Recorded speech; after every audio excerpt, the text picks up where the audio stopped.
What's going on, car family? I'm Ben Wayne, and thank you for joining me in another video. Today, we're here to take a look at the Hyundai Ioniq 5 XRT. Now, we've done a full review of the Ioniq 5 model on YouTube. Check that out if you want to see it in detail. But here we're going to take just a quick look at the XRT and talk about the features exclusive to the XRT model. So right off the bat, this one is coming in at $55,000. The XRT is sort of like an off-road / all-terrain version of the Ioniq 5. So right off the bat, you're going to notice we have protective body cladding on the front fascia there, along with bright red recovery hooks. Now, of course, you get the typical LED headlamps and daytime running lamps. As you can see there, this car does maintain its sleek, modern appearance. Let's pop the hood real quick.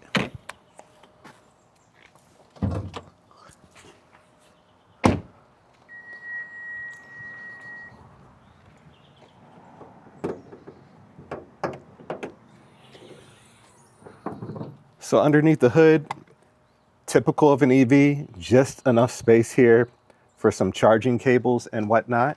So there's not really a traditional frunk.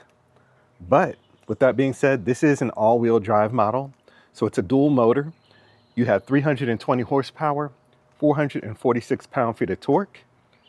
This is all connected to an 84 kilowatt hour battery. So you can charge it 10 to 80% in 20 minutes, or you can get 178 miles of range just in 15 miles of charging. So your total range for this vehicle is 259 miles of range, and 0 to 60 can be found in about 4.5 seconds.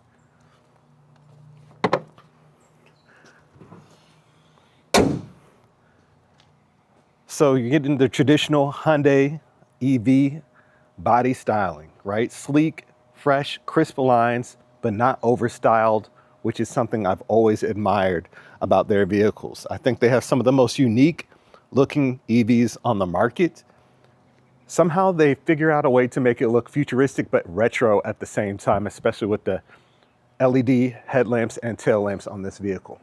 Now, coming to the side profile, first thing that jumps out at you are going to be these all-terrain tires here. So we have 18-inch tires. This is exclusive to the XRT model. So 18-inch wheels with all-terrain tires, exclusive to the XRT. And then, of course, that body cladding with the digital camouflage is exclusive to this model as well. So I love that detail about this, and it kind of really pops out against the paintwork on this vehicle. Now, another feature exclusive to the XRT is the ride height. So this is about 1 inch taller than the standard Ioniq 5 models. So your total ground clearance is about 7 inches. Now, you're not going to be doing any Jeep Wrangler type of off-road work in this, right? This is kind of like for trails, so soft off-roading. So trails, gravel, dirt, nothing crazy, because there are no skid plates on this model. And that's possibly one thing I wish they would have did on the XRT brand, is include skid plates, or even allow you to customize this a bit by just getting rid of the XRT nameplate and allowing you to check whatever boxes you want on the standard Ioniq 5, such as increased ride height or off-road tuned suspension or the all-terrain tires, allowing you just to customize it just a little bit more than just having the XRT nameplate. Your wheelbase is 181 inches long, same as the standard Ioniq 5. And this is it from the side. Of course, we have the typical Hyundai design language with the crease going throughout the side profile of the car. Coming towards the back, you can see we have, again, exclusive rear fascia, exclusive to the XRT, but you'll also notice those retro design tail lamps I was talking about. So again, it looks futuristic, but it has that retro effect at the same time. So I really like that about this car. Only thing is, I wish they tucked away this windshield wiper underneath the spoiler there, but that's just my personal preference. Let's take a look at what's underneath this power liftgate. So when it comes to storage capability, we're looking at about 26.3 cubic feet of storage. If you want to increase that storage, you can drop the second row, and that'll take you up to about 58.5 cubic feet of storage. One touch open and close, of course. I really love the back of this vehicle. Again, the styling is so unique. You cannot mistake this car for anything else. Let's take a quick look at the interior before we do the test drive.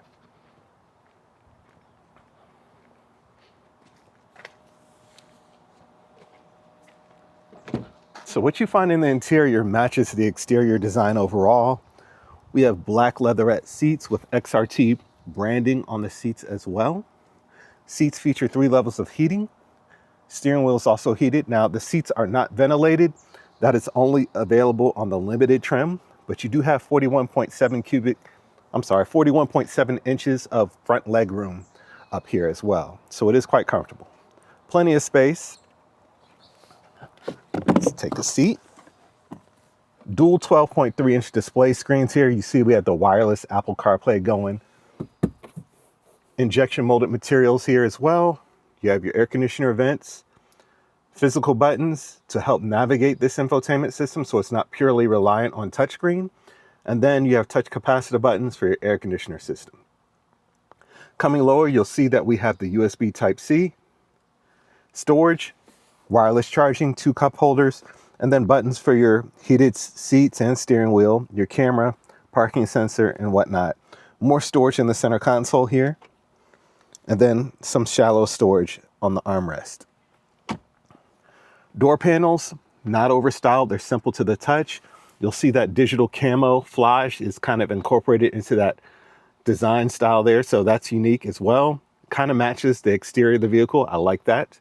Just an overall nice clean appearance. Again, the steering wheel is heated. We have 4 dots here. Drop in the comments what you think those 4 dots are for, just to see who's paying attention to the previous videos. And of course, we have a digital instrument cluster as well, industry standard at this point. You have a terrain mode here for your drive mode selector. So dirt, sand, gravel, snow, whatever. The terrain mode is exclusive to the XRT.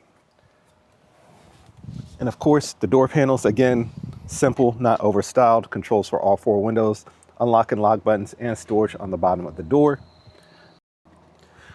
Coming towards your second row, you have about 39 inches of legroom.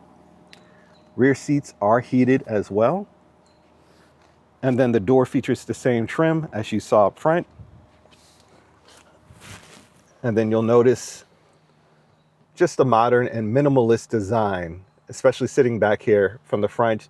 You can just really see the design work that went into the interior. Definitely matches what you see on the exterior of the vehicle. Now coming up, one thing I noticed that's missing is a panoramic roof or a sunroof. Would have loved to see that in this trim. Unfortunately, it's not here, but we do have rear air conditioning vents back here, and then storage and 2 USB Type-C ports as well. All right, so I'm going to take out the XRT for a drive. One of the things I'm curious about is to see what's the difference in the ride quality with those massive all-terrain tires versus the standard Ioniq 5. Let's check it out. All right, so I'm behind the wheel of the Ioniq 5 XRT. The first thing I noticed is it's a particularly hot day out, so the air conditioner is on, and it works nice. It is ice cold AC. It feels so good.